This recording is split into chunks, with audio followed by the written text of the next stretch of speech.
Hello welcome to my channel. ഇന്ന് നമ്മൾ നോക്കാൻ പോകുന്ന ടോപ്പിക്ക് വിദ്യാഭ്യാസ ദർശനങ്ങളാണ്. ഏതൊക്കെയാണ് ദർശനങ്ങൾ? ആശയവാദം, പ്രകൃതിവാദം, പ്രായോഗികവാദം, മാനവികതാവാദം എന്നിവയാണ്. ഇതിലാദ്യം നമ്മൾ നോക്കാൻ പോകുന്നത് ആശയവാദമാണ്. പ്രധാന ആശയവാദികൾ ഏതൊക്കെയാണ്?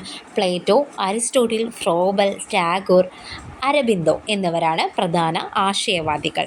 ആശയവാദികളുടെ പരമപ്രധാനമായ വാക്ക് എന്താണ്? ഭൗതികാതീതം. നാം കാണുന്നവയും അനുഭവിക്കുകയും ചെയ്യുന്ന ഈ ഭൗതിക ലോകം അപ്രധാനമാണെന്നും അതിനപ്പുറം ആശയങ്ങൾ, ചിന്തകൾ എന്നിവയാണ് പ്രധാനമെന്നും അവർ വിശ്വസിച്ചിരുന്നു.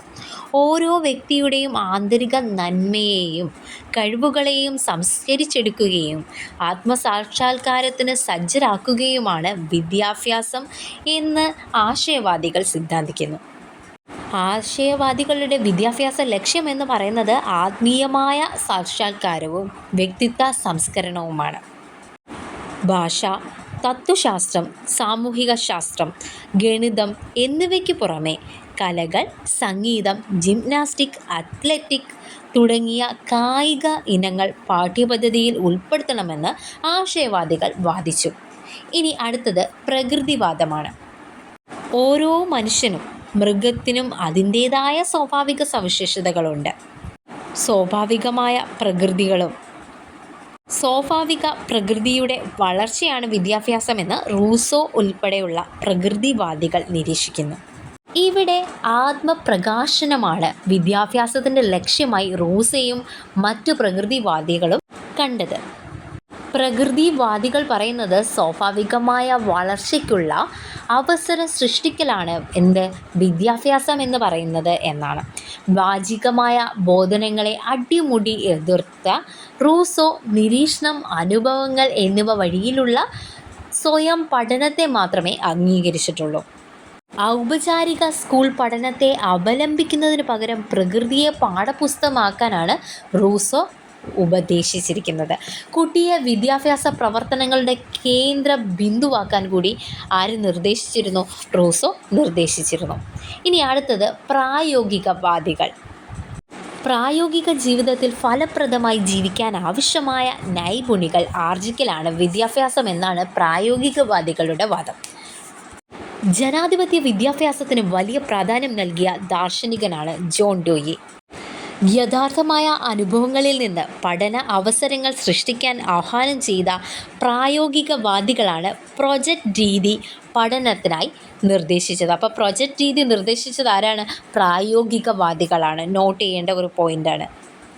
പ്രവർത്തിച്ച് പഠിക്കുക എന്നതാണ് പ്രായോഗികവാദ വിദ്യാഭ്യാസ ആശയങ്ങളുടെ മുഖ്യ മാർഗനിർദ്ദേശം.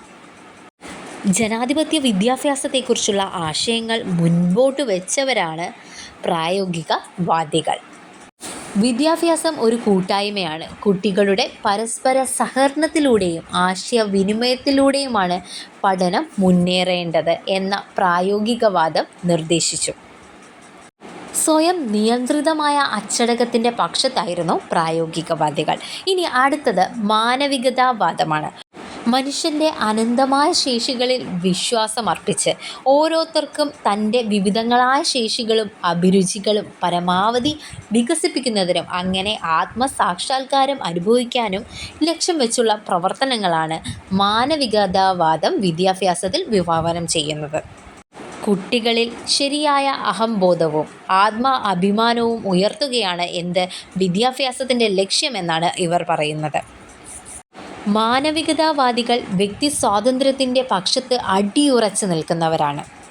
കർക്കശമായ അച്ചടക്ക നിബന്ധനകൾ കുട്ടികളുടെ അഭിമാനത്തെ തകർക്കും എന്നാണ് മാനവികതാവാദികളുടെ പക്ഷം.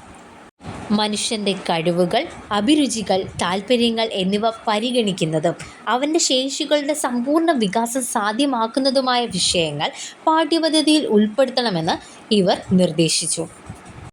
സാമൂഹിക വികാസത്തേക്കാൾ വ്യക്തി വികാസത്തിനാണ് മാനവികതാവാദികൾ ഊന്നൽ നൽകുന്നത്.